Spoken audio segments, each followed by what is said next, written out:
I always thought my life with Clara was a quiet masterpiece, painted in soft hues of routine and trust.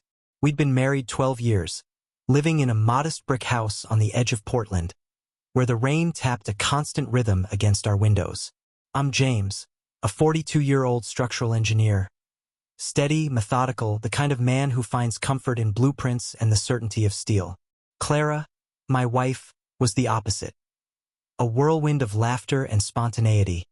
A florist who could coax life from the dullest stem. Our days were predictable, me at the office, her at the shop, evenings spent with takeout and old movies. I never questioned her devotion. Why would I? She wore my ring, kissed my cheek every morning, and whispered goodnights like a promise. It started with a phone call I wasn't meant to hear. I'd come home early one Thursday, a rare break from a project deadline. My boots still damp from the drizzle outside. The house smelled of her lavender candles, and I heard her voice drifting from the kitchen. Low, secretive, a tone I didn't recognize. "No, he's not here yet," she murmured, followed by a giggle that stabbed me cold.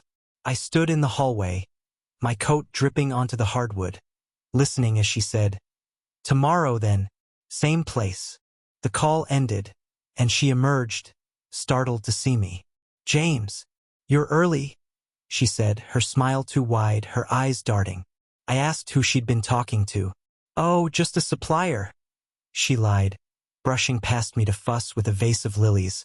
I nodded, but something in me shifted, like a crack forming in a beam I'd miscalculated. That night I couldn't sleep. Her breathing beside me was steady, but mine was jagged, restless. I replayed her words, her laugh, the way she'd avoided my gaze. By morning, I decided to watch her closer. I didn't want to believe it. Clara, my Clara, with someone else? Impossible. But doubt is a seed, and once planted, it grows wild. I started noticing things. Her phone always face down now, her late nights at the shop more frequent, her perfume sharper, like she was masking something. I told myself I was paranoid, that 12 years couldn't unravel so easily. But then I found the receipt. It was crumpled in her coat pocket, a coat I'd grabbed to hang up after she'd tossed it on the couch. A dinner for two at La Petite Rose, a place we'd never been together, dated 3 days earlier when she'd claimed a floral workshop. $68, paid in cash, with a tip too generous for her usual thriftiness. I held it in my trembling hands, staring at the numbers until they blurred. She'd been with someone, sharing wine and candlelight while I ate cold pizza alone. The realization wasn't loud. It was a quiet, suffocating weight, pressing down until I could barely breathe. I didn't confront her. Not yet. I needed proof, something undeniable to shatter the fragile hope I still clung to. Clara moved through our days like nothing had changed, humming as she watered her plants, teasing me about my crooked tie. But I saw her differently now. Every smile a mask, every touch a rehearsal. I became a detective in my own home, sifting through her life for clues. Her phone was locked, her laptop password changed. I tested my old guesses and failed, so I turned to the world outside our walls. The next week, she said she had another workshop. I nodded, kissed her goodbye, and waited 10 minutes before following. I drove behind her little blue hatchback, keeping my distance through the drizzle-soaked streets. She didn't go to the shop. Instead, she parked outside a boutique hotel downtown, the kind with frosted glass doors and overpriced valet. I pulled into a lot across the street, my heart hammering as she stepped out. Her hair loose, her dress new, red, bold, nothing like the florist I knew. Then he appeared. He was tall, broad-shouldered, with a jawline that belonged in a cologne ad. Mid-30s, maybe, wearing a tailored coat and a grin that made my fists clench. I didn't know him, but I hated him instantly. Clara rushed to him, her arms wrapping around his neck as he pulled her close, their lips meeting in a way that wasn't quick or casual. It was hungry, familiar. They disappeared inside, and I sat there, rain streaking my windshield, my mind a storm of rage and disbelief. Who was he? How long had this been her secret? I waited 3 hours, my coffee cold, my thoughts colder. When they emerged, her hair was mussed, his hand low on her back. They parted with another lingering embrace, and she drove off. I followed him instead. His sleek black sedan led me to a high-rise office building, corporate, expensive. I parked and watched him vanish inside, then spent the next hour digging online with my phone. His name was Ethan Carver, a real estate developer, single, wealthy, a man who collected success like trophies. And now, apparently, my wife. That night, Clara came home late, claiming exhaustion. She kissed my forehead, her lips tasting of lies, and I smiled back, my mask as perfect as hers. Inside, I was plotting. I wouldn't let this unravel me. I'd unravel them. I started small, tracking her movements with an app I'd slipped onto her phone during a moment of distraction, cross-referencing her workshops with hotel bookings. Every lie she fed me, I cataloged. Every touch she offered, I measured against the betrayal I'd witnessed. I wasn't just hurt. I was furious, and that fury was sharpening into something precise, something cruel. Days bled into weeks, and I became a ghost in my own life, watching, waiting, building my case. Clara's routine with Ethan settled into a pattern. Tuesday afternoons at the hotel, Thursday dinners at hidden restaurants, Saturday mornings when she claimed errands. I followed when I could, documented everything. Photos snapped from my car, timestamps on receipts I fished from her purse, even a strand of his dark hair I found on her scarf. Each piece was a brick in the wall I was constructing, a fortress of evidence to trap her when the time came. I learned more about Ethan, too. His LinkedIn bragged of million-dollar deals. His Instagram flaunted a life of private jets and rooftop parties. He was everything I wasn't. Flashy, reckless, a man who took what he wanted. I wondered what Clara saw in him. Was it the thrill? The escape from our quiet nights? I'd given her stability, love, a home. Yet she'd traded it for his gilded chaos. The thought gnawed at me, but I buried it beneath my growing plan. At home, I played the oblivious husband. "How was your day, sweetheart?" I'd ask, stirring pasta while she spun tales of flower deliveries. She'd ramble, her eyes bright with deception, and I'd nod, my jaw tight. I stopped touching her, not out of disgust but strategy. I wanted her to feel the distance, to wonder if I suspected. Once, she asked, "Is something wrong, James?" Her voice trembling just enough to betray her guilt. "Just tired." I lied, watching her relax too quickly. She thought she was safe. She wasn't. My revenge began to take shape, not impulsive but calculated, a structure designed to collapse on them both. I started with Ethan. His world ran on reputation, deals, handshakes, trust. I could dismantle that. Posing as a client, I emailed his firm, arranging a meeting under a fake name. We met at a sleek cafe, him in a suit, me in a borrowed blazer, my voice steady as I probed his life. He bragged about conquests, properties, not women, though the parallel wasn't lost on me. I left with his business card and a recording of his arrogance. A seed for later. Clara, though, would be the real target. I needed her to feel the weight of her choices, to lose what she'd gambled me for. I just didn't know how yet, but I would. I'd make it cruel, unforgettable, a betrayal of her betrayal. For now I watched and I waited. The more I uncovered, the deeper the wound grew. Not just in my heart, but in my pride. Clara wasn't just meeting Ethan. She was living a second life. I found a burner phone tucked in her gardening bag, its call log a diary of their whispers. Dozens of late-night talks, some while I slept beside her. Messages, too. "Miss you already. Can't wait for Tuesday." No apologies, no hesitation. Just a casual intimacy that mocked our vows. I photographed it all, my hands shaking, then returned it exactly as I'd found it. She'd never know I'd been there. Ethan's world opened wider under my scrutiny. I tailed him to a gala one night, a black tie affair at a waterfront venue. Clara wasn't there. She'd told me she was visiting a friend. But I watched from my car as he mingled, his arm around a different woman, a blonde in a sequin dress. So Clara wasn't his only game. The realization didn't soften my anger. It sharpened it. She'd thrown me away for a man who collected lovers like cufflinks. I snapped photos, blurry but damning, and drove home to her sleeping silhouette, her lies louder than ever.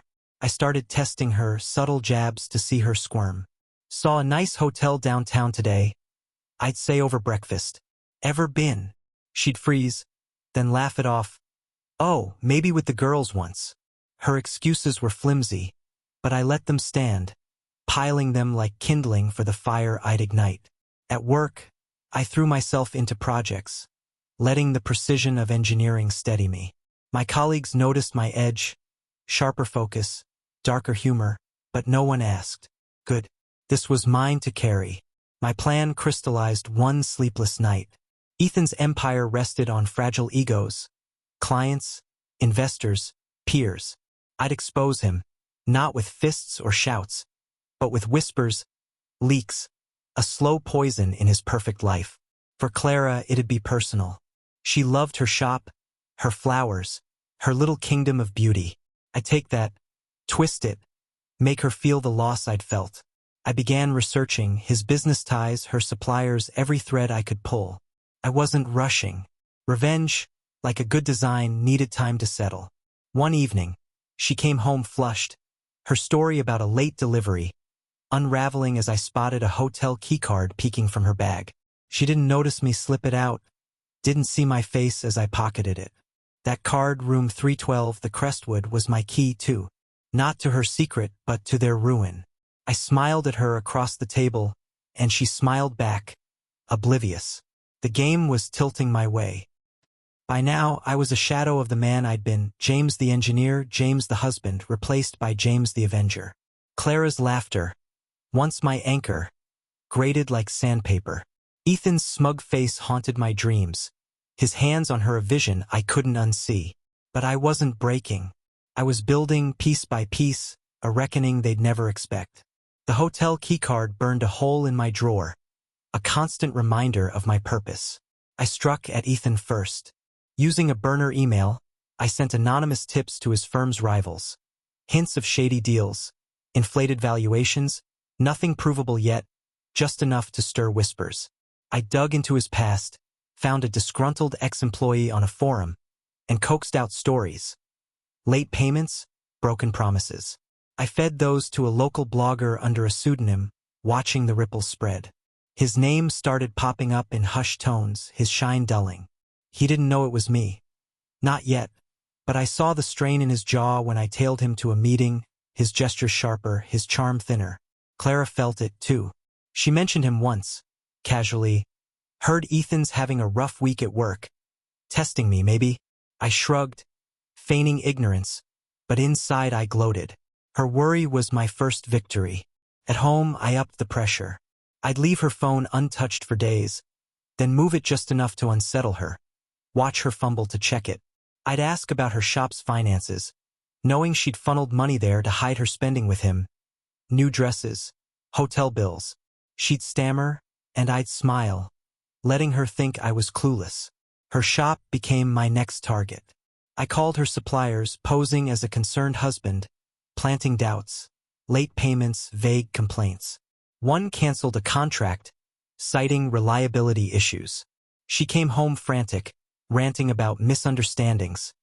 And I comforted her, my arms around her, a lie she didn't suspect. I wasn't done. I had 10 more moves, each crueler than the last, and I'd play them all. This was just the beginning. The air in our house grew thick with unspoken tension, a fog I cultivated with every move. Clara's once bright chatter dulled, her excuses flimsier as her world tilted. I'd become a master of subtlety, slipping doubts into her days like splinters under nails. She'd check her phone obsessively now, her fingers twitching when I lingered too close. I didn't need to see the screen to know Ethan was unraveling. The bloggers had taken my bait, and his name was mud in certain circles. A deal collapsed last week, a condo project he'd bragged about, publicly blamed on market shifts, but I knew my whispers had greased the fall. I turned my focus to her shop next, her pride, her sanctuary. Posing as a health inspector, I called her landlord, hinting at concerns from neighbors. Nothing concrete, just enough to prompt a surprise visit. The real inspector found minor violations. A leaky sink, improper storage. Fines followed, small but cumulative, nibbling at her margins. She ranted about it over dinner, her fork stabbing the air, blaming bad luck. I nodded, sipping my wine, my face a portrait of sympathy. Inside, I was sketching the next blow. Ethan's car became my canvas one night. I trailed him to a bar, watched him stumble out with another woman. Not Clara this time, a brunette in heels too high for the rain-slicked pavement. I waited until they drove off, then approached his sedan with a slim tool from my engineering kit. A scratch along the driver's door, deep enough to scar the paint but not scream vandalism. Petty, yes, but personal. He'd notice, he'd fume, and he'd have no one to blame.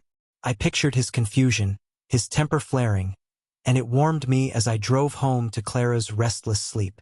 She started pulling away. Fewer kisses, more headaches. I let her retreat, knowing it was guilt or fear gnawing at her. One evening, I left a photo on the counter. Not of them, but of us. A snapshot from our 10th anniversary, her smile wide and mine trusting. She froze when she saw it, her hands trembling as she moved it aside. "Where'd this come from?" she asked, voice thin. "Found it in a drawer," I said casually, watching her squirm. She didn't know I'd placed it there. A silent accusation she couldn't answer. My nights were spent plotting, my days executing. I'd taken vacation time, claiming burnout, but really to shadow her more. She met Ethan less now, once a week, rushed, furtive. I followed one Tuesday, saw them argue outside the hotel. Her arms crossed, his voice sharp. Trouble in paradise. Good. I didn't care why. I cared that it hurt her. That night, she came home silent, her eyes red. "Rough day?" I asked, stirring soup. She nodded, avoiding me. I hummed, letting the quiet stretch, a noose tightening around her lies. Clara's shop took another hit when I escalated. I'd found her biggest client, a wedding planner who ordered weekly bouquets, through her invoices. A quick call as a concerned citizen. A vague tale of wilted flowers and missed deliveries, and the planner switched suppliers.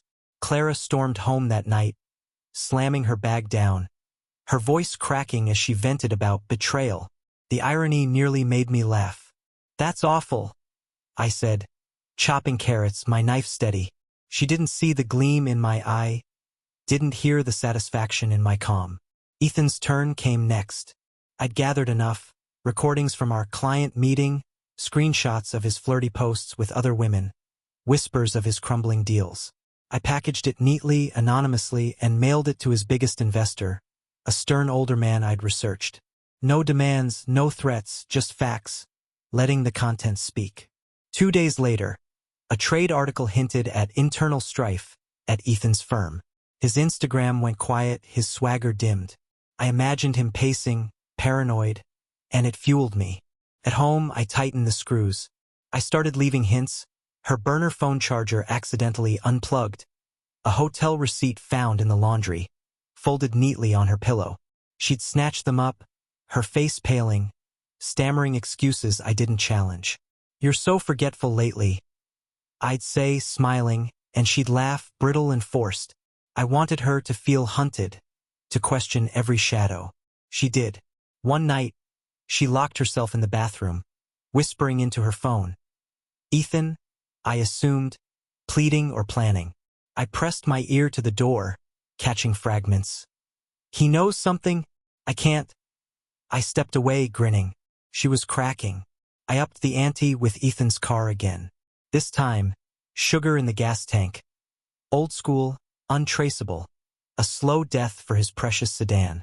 I did it under cover of night, parked blocks from his high-rise, my hood up against the drizzle. By morning, he'd be stranded, furious. Another chip in his polished armor. I didn't stop there. I hacked his Wi-Fi, easy enough with a tutorial and his predictable password, his dog's name, from a post, and leaked his browsing history to a gossip site. Embarrassing, petty stuff, but public. His humiliation was my appetizer. Clara noticed my late nights, my errands. "Where've you been?" she asked once, her tone sharp. "Clearing my head," I replied, meeting her gaze until she looked away. She didn't push. She couldn't, her own secrets shackled her. I slept soundly that night, dreaming of their ruin, my blueprint nearly complete. The cracks in Clara's facade widened. Her shop was bleeding money. Suppliers balking, clients vanishing, and she'd started dipping into our savings, thinking I wouldn't notice. I did. I'd already moved half our funds to a new account, citing investment options when she asked. Her eyes narrowed, but she didn't fight it. She couldn't afford to, not when her lies were fraying at the edges. I watched her unravel, her mornings spent on frantic calls, her evenings silent, staring at her lilies like they'd betrayed her too. Ethan's fall accelerated. The investor pulled out, citing concerns, and 2 more deals followed. His firm issued a statement, vague, defensive, and I savored every word. I'd sent more photos of him with the brunette, time-stamped against Clara's errands, to his office manager. Let them wonder who he was juggling. Let Clara hear the rumors. She did, I think. She came home one night muttering about gossip, her fingers twisting her ring. I poured her tea, my voice soft. People talk, don't they? She flinched, and I hid my smile. I struck her shop again, this time with a forged complaint to the city. Rat sightings, exaggerated but believable. An inspection loomed, and she panicked, hiring cleaners she couldn't afford. I offered to help, my tone earnest, then forgot to follow through, leaving her scrambling. She snapped at me that night. You never care. And I shrugged, letting her stew. Her anger was a gift. It meant she was breaking. Ethan's car died midweek, towed from his parking garage. I read about it on a local forum. His rant, anonymous but unmistakable, blaming vandals. I toasted myself with whiskey, picturing his red face. Then I mailed Clara a photo, not of them, but of his sedan, scratched and lifeless, with a note. Things fall apart. No signature. She found it in our mailbox, her gasp audible from the kitchen. What's that? I asked casual. Nothing, she lied, crumpling it. I let it go, knowing it'd haunt her. By now, she barely slept. I'd hear her pacing, muttering, her phone a lifeline she clutched. I didn't need to listen. I knew she was begging Ethan for answers, for escape. He couldn't give it. I'd made sure of that. My revenge was a symphony now, each note precise, building to a crescendo they'd never forget. Clara's shop closed for a day, officially for renovations. But I knew it was the inspection fallout. She came home defeated, her hands stained with soil, her eyes hollow. It's temporary, she said, more to herself than me. I nodded, frying eggs, my silence a blade she didn't see. Her kingdom was crumbling, and I'd laid the dynamite. That night, I left her alone, driving to Ethan's building. I didn't act, just watched, his lights on late, his silhouette pacing. Good. Let him feel the walls closing in.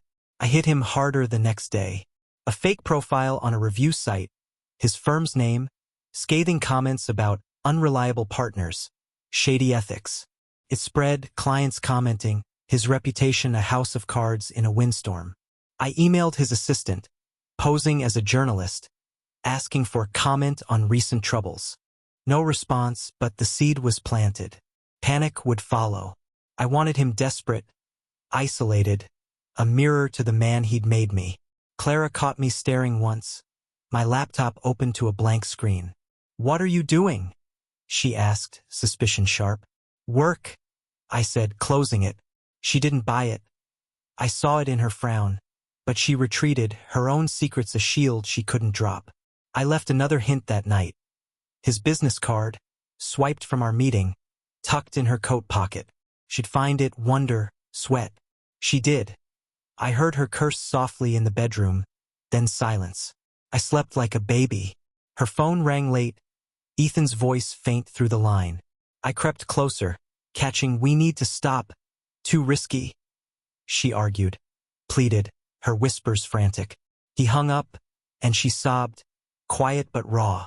I didn't comfort her. Let her drown in it. The next morning, she looked at me like I was a stranger. Good. I was. The old James was gone, replaced by this one, cold and relentless. I planned the final phase. Ethan's ruin was near. Clara's was next.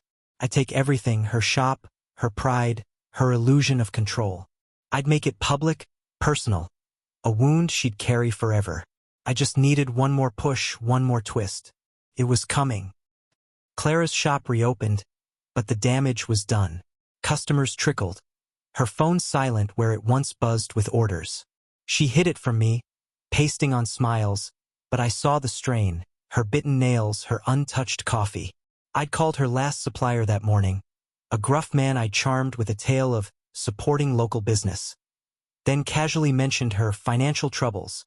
He'd hesitated, then agreed to reassess their terms. Cash on delivery now, no credit. She'd find out soon, and I'd be there, feigning shock. Ethan's world imploded faster. A news piece ran. Small, local, but brutal. Developer faces allegations of misconduct. My leaks, my photos, my whispers, all woven into a noose. His firm suspended him pending review, his face absent from their sight. I celebrated quietly, a beer in hand, imagining his rage. I'd mailed him a gift, too. A cheap keychain of a broken car, and signed, delivered to his office. Let him puzzle that one out. At home, I turned the heat up. I cooked her favorite meal, lasagna, rich and warm, then accidentally spilled wine on her sketchbook, the one she'd doodled floral designs in with him in mind.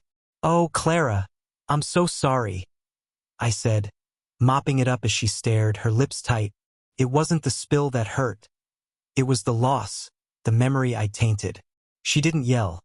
She just left the room, her silence louder than screams. I found her burner phone again, left it on the counter, screen unlocked. My doing, a password guess from her birthday. She saw it, froze, then snatched it, her eyes wild. "How'd this get here?" she demanded. "Dunno." I shrugged, washing dishes. "You've been so scattered." She fled to the bedroom, and I heard her typing, deleting, erasing her tracks. Too late. I had backups, screenshots, everything. The end was near. I'd expose them, not with confrontation, but with a spectacle, a final act so cruel they'd never recover.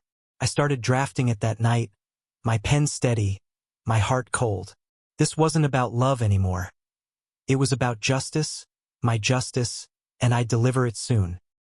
Clara's unraveling was a quiet symphony now, each note mine to play. Her shop limped along, a shadow of its former bloom, and I watched her pride wilt with it. The supplier's new terms hit hard. She came home one evening, her coat damp, her voice brittle as she muttered about cash flow. I offered a loan, my tone gentle, my eyes sharp. "No, I'll manage," she snapped, retreating to her plants. She didn't know I'd already drained her options. Calls to her bank, hints of risky accounts, ensuring no lifeline remained. She'd sink and I'd watch. Ethan's collapse was louder, messier.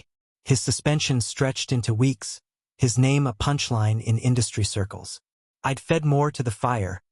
Anonymous posts on forums, linking his misconduct to specific deals, names he'd recognize. His car, towed again after another mishap. A nail in the tire, my doing, sat impounded. I mailed him another taunt. A photo of Clara's shop sign, faded and peeling, no note. Let him connect the dots. Let him sweat. At home, I tightened the noose. I left her wedding ring, cleaned, polished, on the kitchen table one morning, not in its usual dish. She found it, her gasp sharp, and stared at me. "Thought it needed a shine," I said, sipping coffee. Her hands shook as she slipped it on, her guilt a weight I'd forged. That night, I played an old song, our song, from our first dance, loud enough to fill the house. She froze mid-step, her eyes wet, and fled to the bedroom. I turned it up, letting the melody mock her. Her burner phone vanished. She ditched it, I guessed, after my last stunt. Didn't matter. I had everything. I printed a single text, Tuesday, 3 p.m., Crestwood, and tucked it in her purse, a ghost from her past. She'd find it, panic, wonder how I knew. She did. I caught her rifling through her bag later, her face ashen, The paper crumpled in her fist. "You okay?" I asked casual. "Fine," she lied, her voice a thread. She wasn't fine. She was cornered. The final act loomed. I'd built their ruin brick by brick, Ethan's career, Clara's shop, their fragile trust in each other. Now I'd make it public, permanent, a wound they'd carry like scars. I spent nights planning, my desk a war room of notes and timelines. It wouldn't be loud or crude.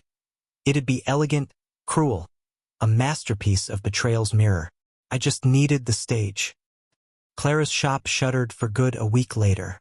The sign came down, the windows darkened, her dreams reduced to a for lease notice. She didn't tell me. She couldn't. I found out from a neighbor, feigned surprise when she finally admitted it over dinner. "Oh, sweetheart," I said, my hand on hers, my grip a little too tight.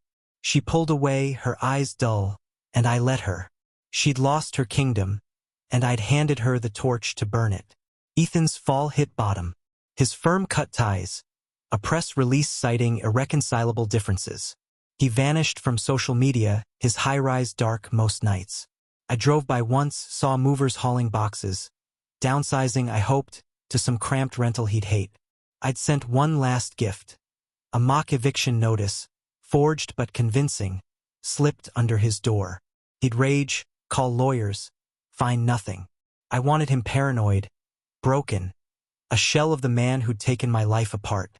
At home, I staged the prelude. I invited friends over, ours, hers, under the guise of a quiet night. Clara hesitated but agreed, her smile forced. I cooked, laughed, played host, then dropped the bomb. A toast. To Clara, I said, glass raised, for teaching me what trust really means. The room stilled, her face paling as eyes turned to her. "What's that about?" a friend asked, chuckling. "Oh, just a private joke," I replied, my gaze locked on hers. She excused herself, trembling, and I let the ambiguity fester. I left more clues, his cologne, a sample I'd bought, spritzed on her pillow, a hotel brochure accidentally mailed to us. She found them, her questions sharp. "Did you do this?" And I shrugged, innocent. "No idea, hon." Her doubt grew, her sleep fractured. One night, she whispered his name in a dream, Ethan, and I recorded it, saved it. Evidence for the finale. The stage was set. I'd rented a venue, a small gallery downtown, neutral ground. Invitations went out, to her friends, his contacts, our circle. Billed as an art unveiling. They'd come curious. Clara wouldn't know until too late. I'd show them everything. Not with words, but images, sounds, a tapestry of their deceit. It'd be subtle, deniable, but unmistakable. I smiled, imagining their faces. Clara sensed something. She had to. Her movements grew frantic, her excuses wilder. "Visiting Mom," she said one Saturday, though her mother lived states away and hadn't called. I nodded, waved her off, then followed. She drove to a cafe, met Ethan, haggard, unshaven, a far cry from the peacock I'd first seen. They argued, her hands slashing the air, his head low. I snapped photos from my car, the last nails for their coffin. She came home silent, her lies exhausted. Ethan's desperation showed online, a plea on a job board, offering consulting services. I laughed, then posted a reply under a fake name. "Heard you're unreliable." Stuck, comments piling up. His phone number leaked, my doing, a hacked contact list, and I pictured the calls, the harassment. He'd crumble, and I'd watch from the shadows, my hands clean. At home, I pushed her to the edge. I left a voice recorder on mine, looping her sleep-talked Ethan, and played it while she showered. She emerged, towel-wrapped, hearing her own voice echo. "What's that?" she demanded, eyes wide. "Found it in the closet," I lied, watching her scramble to shut it off. She didn't ask more, couldn't. Her fear was palpable, her trust in reality fraying. The gallery took shape. I rented projectors, framed photos, blurry shots of them at the hotel, her shop's decline, his car's demise, mixed with abstract art for cover. I hired a caterer, sent RSVPs. 50 confirmed, a mix of their worlds. The centerpiece, a floral arrangement, her style, wilting deliberately, labeled Betrayal in Bloom. Subtle, poetic, cruel. I'd narrate nothing. They'd see, they'd whisper, they'd know. The night before, I gave Clara one last chance. "Anything you want to tell me?" I asked, pouring wine. She stared, lips parting, then shook her head. No, her final lie. I smiled, toasted her silence, and slept soundly, my plan a ticking clock. Tomorrow they'd face the wreckage I'd built. The gallery hummed with chatter as guests arrived. Friends, colleagues, strangers lured by free wine and curiosity. Clara came reluctantly, thinking it my work event. Her dress simple, her eyes wary. Ethan showed too. Someone must have tipped him off, his suit wrinkled, his jaw tight. I greeted them separately, my handshake firm, my smile ablade. "Glad you made it," I told him, watching him flinch. Clara clung to my arm, uneasy, sensing the trap but not its shape. The lights dimmed, projectors whirred. Images flickered, her shop's faded sign, his scratched car, them at the hotel, grainy but clear. Gasps rippled, then silence. The floral piece drooped center stage, its title card glowing. Betrayal in Bloom. No names, no accusations, just evidence raw and open. Whispers grew. Friends piecing it together, his contacts frowning, her hands trembling. I stood back, sipping champagne, letting the room judge. Clara's face drained of color, her grip on me loosening. "James?" she whispered, but I stepped away, mingling, deaf to her plea. Ethan pushed through the crowd, his voice low, furious. "Who did this?"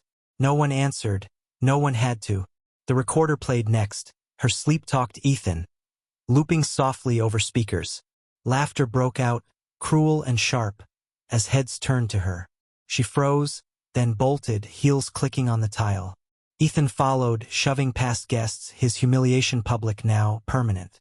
I didn't chase, just watched, my heart steady. The photos cycled again, each frame a wound. Her lies, his arrogance, their stolen moments. Friends approached me.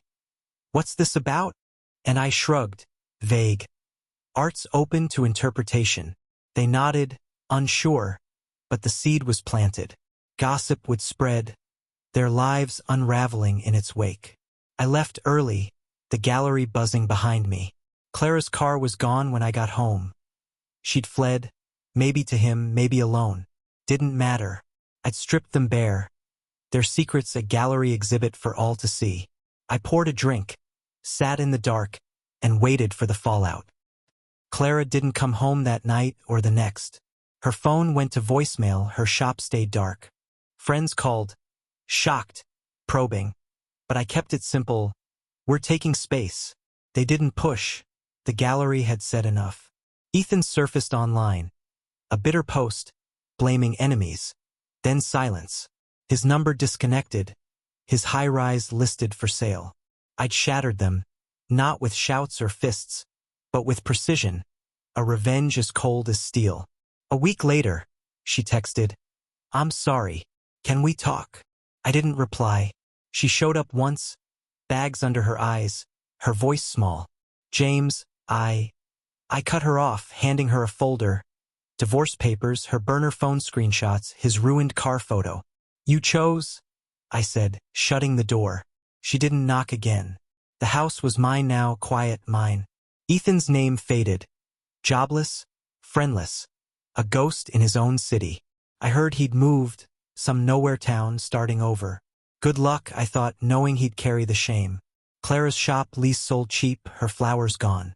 She lived with her sister, I learned, a florist no more. Our friends split. Some hers, some mine, but all knew, all whispered. I didn't care. I'd won. I kept working, my blueprints sharper, my life simpler.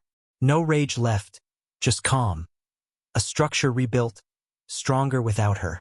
The gallery night replayed in my mind, their faces my trophy. Cruel? Maybe, but they'd gambled my trust, my years, for their fleeting thrill. I'd made them pay, not with violence, but with truth, exposed and unrelenting. One rainy evening, I burned the photos, the receipts, her ring, ashes in the fireplace. The past dissolved, and I sat back, the house still, the rain steady. I designed their ruin, executed it flawlessly, and now I was free. The blueprint was complete.